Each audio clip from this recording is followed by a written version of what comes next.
Hi everyone, welcome back to my channel Warren Canonigo, and you're watching the FYI sessions where Filipino learners can savor bite-sized English lessons with me, Teacher Warren, and my references, the Merriam-Webster Dictionary and Printed Sol Grammar and Composition book by Gary Ferlini and co-authors. Today, I'm so excited to inform you that our lesson is about Kennings. Yes, Kennings. A kenning is a type of circumlocution. And then you would ask, what is circumlocution? Well, circumlocution is the use of excessive words to present an idea. And a kenning is an example of that. There are four structures of kenning, or four kinds of kenning according to structures. We have hyphenated, non-hyphenated, genitive form, and the complex form. Later, I'm going to give 5 examples for each, and then you will determine or you will guess what is the hidden referent of each kenning. Yes, a kenning is composed of the base word plus the determinants and then the referent. The referent is the one referred to by the base word and the determinant. So the base word and the determinant will help you identify or will give you the clues of what is the referent. Okay? But before that, let's first have how do you call this? Let's first get to know another consonant sound. It is ya. Ya. Ya. Yes, ya. It is characterized by the lowercase letter y in the alphabet, and again, the pronunciation of this sound is ya, as in yes man, yuppie, yummy. We have euphoria and yam. Okay, let's talk about the examples. Let's start with yes man. Okay, a yes man is someone who always supports and who always agrees with whatever you tell him or her, whatever you say, whatever you initiate, whatever you do. So you would definitely like this person. Well, not at all times, definitely, because sometimes we need to hear some points for improvement so that we can also develop our strengths further and overcome our weaknesses. So I believe that the yes men or the yes people in our lives will definitely give you a different layer of support system. And I believe they should always be there because they will keep us afloat in the middle of challenges and ridicule of our bashers, of our detractors, and of our frenemies and enemies. Yes, that's a yes man. Okay. The next is yuppie. Yuppie means young urban professional or young professional. These are college graduates who are now holding white-collar jobs. We're working for white-collar jobs in companies in the city. So you see yuppies in the city holding positions or landing on job positions which actually give them a decent pay. So that's what they call yuppies. And usually they work for the entertainment industry in the cities, in the corporate world, and also in the call center industries because those dominate our urban jungle at this point in time. Okay, so that's yuppie. Okay, next is yummy. Okay, so we all know that yummy is a synonym of delicious or synonym of delish. Yes, delish is a synonym of delicious and yummy.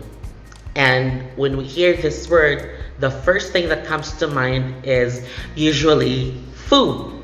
A delicious and delectable dish.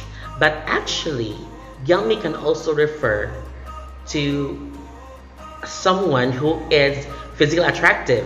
So you can also, aside from saying yummy dish, yummy food, yummy snacks, yummy dessert, you can also say yummy teenager, yummy athlete.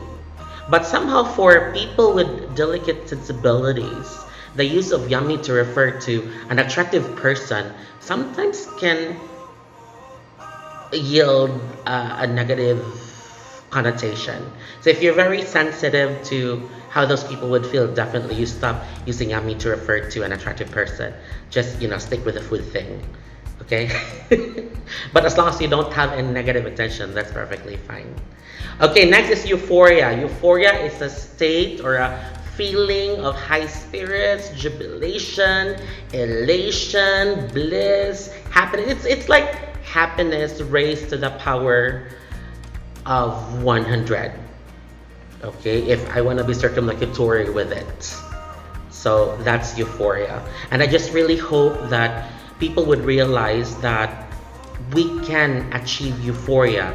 We can acquire the kind of feeling from natural sources like the support and the love and the care of our family and friends and other significant people, and by eating healthy food which will not trigger any illness, okay, and not from the addictive stuff which can definitely ruin health and relationships. Okay, next is, so that's euphoria. Next is yam. Okay, yam is a root crop or a root vegetable, which are of course more often than not starchy. The most common, as Filipinos, the most common that we have is the purple yam or the ube halaya, which is very much abundant in, as far as I know, the province of Bohol, because that's the land where the first ube jam was made. In fact, ube jam is really a delicacy in there. And up until now, the essence of its being a delicacy is still not actually being taken away from it. Because as far as my experience is concerned, up until now, I can only taste the best ube jam if I go to Bohol.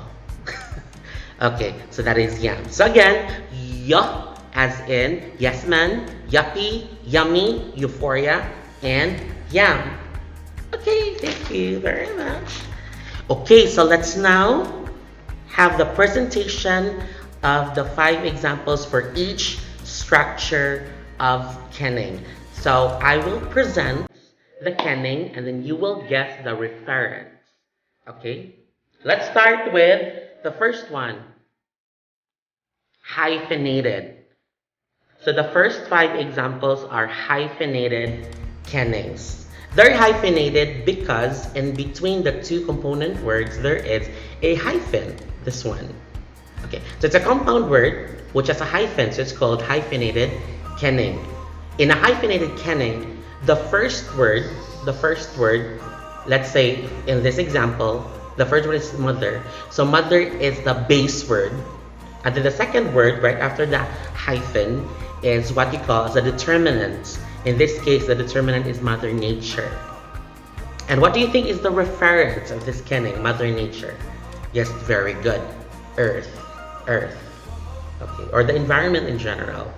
Okay, next is battle dress. What do you think is the referent? Yes, an armor. Okay. Next we have Swan Road. The referent is, very good, ocean. It's the biggest body of water, ocean. Okay, next we have, okay, let me check. Thirst quencher. Again, in a hyphenated kenning, the first word is the base word and the second one is the determinant. In this case, what do you think is the referent? Beverage. Or anything which you think you consider to be the best thirst quencher of your life. And for me, it's really cold water with a little bit of calamansi or Philippine lemon juice. Okay. Last example of hyphenated kenning is evildoer. Of course, sinner or criminal. Okay, so after the hyphenated, we have here the non-hyphenated kenning. This is a compound word kenning and there's no hyphen. Okay, In this case, the first word, the same with the hyphenated kenning, the first word is the base word and the second word is the determinant. Okay? Now, please guess the hidden referring to this one. Human sanctuary. Okay. Okay. The referent is a safe place, a pollution-free place, or a peaceful place. Okay, next. Where you can relax. Next. Colored people. Colored people. Okay. It could mean Caucasian, the white race. It could mean the yellow race, like Chinese, Korean, Japanese. The brown race, like Filipinos, Indonesians, Malayans. The red race, the American Indians. That's a red race. The Persians. And then we also have yellow, red. The black race. So, black people. That's the colored people. Um, for some people would find this phrase or this getting really offensive because they feel like they're being discriminated. So it depends upon the context of the use of the kenning or any phrase that will imply or that can be attributed to racial discrimination. So we really have to be very careful not to hurt or not to offend anyone. Okay. Next we have songbird. Okay. This reminds me of course, our very own Asia songbird, Miss Regine Velasquez, one of my favorite singers. A songbird, of course, is a female singer or a diva. And then we have gold digger. This one is also offensive if used to refer to someone. Gold digger is an opportunist. An opportunist. Someone who affiliates himself or herself to a person whom she or thinks can give her the benefit to have financial wealth or any form of wealth that he or she needs. That's a gold digger. Okay, and last example for the non-hyphenated, we have soul food. Soul food. Yes, the referent is inspiration or motivation. Okay.